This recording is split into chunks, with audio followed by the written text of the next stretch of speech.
Hola chicos, el día de hoy vamos a hablar sobre la conservación in situ y ex situ del lince ibérico en España. Acompáñanos.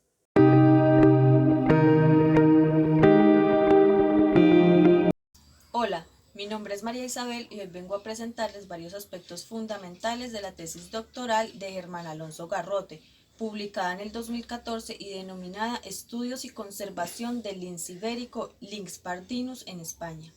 Para iniciar, el objetivo de este trabajo fue hacer un estudio de los procedimientos de seguimiento que se han hecho en torno al lince ibérico, que es una especie en situación de amenaza, y además se analizaron algunos aspectos que condicionan la supervivencia de esta especie. El nombre científico del lince ibérico es Lynx pardinus y lastimosamente este animal está clasificado en peligro crítico por la USN. Este lince es considerado el carnívoro más amenazado de Europa y la especie más amenazada de la familia Félida. Habita la península ibérica en zonas de matorral mediterráneo y este animal es un especialista trófico porque depende estrictamente del conejo de monte para alimentarse. Para entrar en contexto, vamos a ver algunos de los aspectos que llevaron al lince ibérico hacia la situación de amenaza. Lo primero que debemos saber es que las poblaciones de esta especie han ido disminuyendo con los años. Por ejemplo, Gaels en 1897 reportó la presencia de este animal en casi todas las regiones de la península. Ya en 1914, Cabrera habló de una disminución más restringida del lince, y en 1963 Valverde estableció la distribución de este animal con los datos de los ejemplares abatidos durante 40 años, y lo que concluyó fue que en muchas de las regiones de la península ya no existía, y en las otras era muy raro verlo, exceptuando en algunas áreas en donde los dueños de los predios los protegían. Transcurrido el siglo XX, este autor lo situó al borde de la extinción, y en 1980 Rodríguez y Delibers calcularon la distribución y abundancia del lince ibérico en una población de 1000 a 1200 ejemplares. Para este momento, el 96% de las áreas detectadas no alcanzaban un tamaño efectivo de la población. En este límite, la variabilidad genética suele descender rápidamente, lo que suele ser muy malo para estas poblaciones. Un dato importante tiene que ver con los posibles errores que se presentaron al recolectar la información que sirvió de base para estimar la abundancia y la distribución de las especies en algunos estudios, ya que la metodología se basó en la recopilación de encuestas y de entrevistas personales que indicaban la presencia o no de esta especie. Este dato ha sido duramente criticado para establecer la abundancia de una especie, ya que se puede presentar errores en la identificación del animal. Lastimosamente, estos datos erróneos generaron una sobreestimación de la distribución y abundancia de las poblaciones de los ibéricos, que llevó a que no se tomaran las acciones correspondientes en medidas de conservación con anterioridad. Con el transcurrir de los años se han ido desarrollando diferentes programas y estrategias en pro de la conservación del lince ibérico, unas de estas referidas a programas in situ, con el fin de proteger la especie a largo plazo en su ecosistema. Para el desarrollo de estas estrategias, primero se deben identificar las amenazas que impiden la recuperación de la especie, y en el caso del lince ibérico, la abundancia del conejo de monte se ha posicionado en una de las principales amenazas desde la segunda mitad del siglo XX. En segundo lugar, la mortalidad no natural y por enfermedad, entendiendo que la mayoría de los casos esta es causada por inmunosupresión debido a un alto grado de consanguinidad. La tercera amenaza es la baja viabilidad genética, causada por la disminución de la distribución en las poblaciones. Y por último, pero no menos importante, el bajo número de las poblaciones. Después de lo anterior, se desarrollaron 5 líneas de actuación destinadas a minimizar las amenazas que afectaban a Lynx pardinus. La primera fue incrementar la capacidad de carga de las áreas donde habitaba el lince ibérico, y esto lo hicieron principalmente mediante la recuperación de las poblaciones de conejo silvestre. La segunda fue reducir la mortalidad no natural asociada a la caza. La tercera fue establecer un programa sanitario.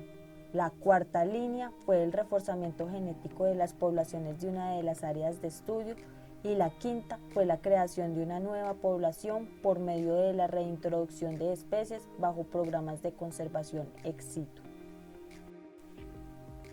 Cabe tener en cuenta que el 80% de las áreas donde se distribuye el lince ibérico son de titulares privados. Es por eso que para desarrollar las diferentes acciones en pro de la conservación de esta especie fue necesario llegar a acuerdos de colaboración con los titulares de estos terrenos, que correspondían a 180.000 hectáreas en total. Por otra parte, para medir qué tan efectivas fueron estas acciones, se hizo un seguimiento a las poblaciones del lince ibérico y el conejo silvestre, principalmente mediante fototrampeo. Los resultados obtenidos muestran un incremento de linces entre el año 2002 y 2010. El número detectado mediante fototrampeo de linces pasó de ser de 93 a 252 y el área ocupada por la especie también incrementó de 29.300 hectáreas a 70.300 hectáreas. Todos estos datos estimados mediante fototrampeo y el muestreo sistemático de excremento. En conclusión, los datos obtenidos son optimistas y muestran buenos resultados para estrategias de conservación in situ, pero de todas formas hay que tener en cuenta que el escenario en que se encuentra la especie es muy inestable. Algunos de los ya mencionados factores de amenaza podrían desencadenar nuevamente un proceso de extinción de las poblaciones. Es por eso que estas mismas amenazas siguen latentes, por lo cual la conservación de esta especie a largo plazo requiere la aplicación de medidas de conservación de manera continua y basadas en información fiable.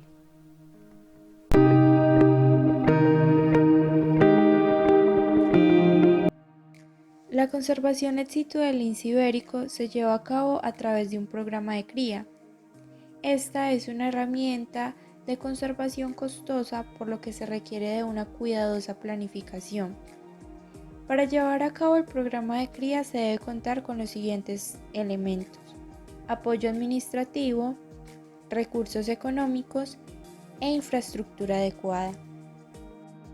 La planificación de este programa está basada en objetivos de corto y largo plazo, en la que se incluyen metas al manejo genético y demográfico en cautividad, que atiendan a los aspectos sanitarios, reproductivos y etológicos de la especie.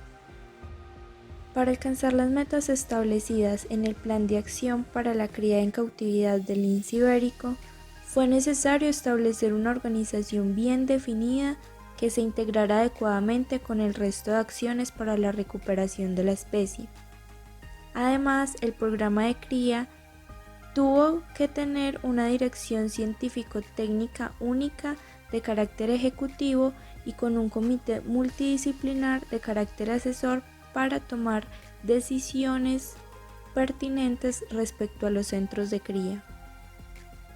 La gestión genética y demográfica del programa de cría estuvo encaminada al equilibrio entre los objetivos genéticos y demográficos in situ y ex situ. Además, dada la situación de la especie, se tomó la decisión de fomentar las condiciones básicas para conservar un 85% de la variabilidad genética durante un periodo de 30 años. Para alcanzar los objetivos genéticos estipulados, se debía incorporar 4 cachorros por año durante 5 años, seleccionando preferiblemente ejemplares de camadas numerosas de edades comprendidas entre 1 y 10 meses, siendo la más óptima 3 meses. Esto debido a que, según los datos, la supervivencia de terceros y cuartos cachorros de camada es menor que la de camadas de 1 o 2 cachorros. Por tanto, la incorporación de estos ejemplares al programa de cría aumentaría las posibilidades de supervivencia.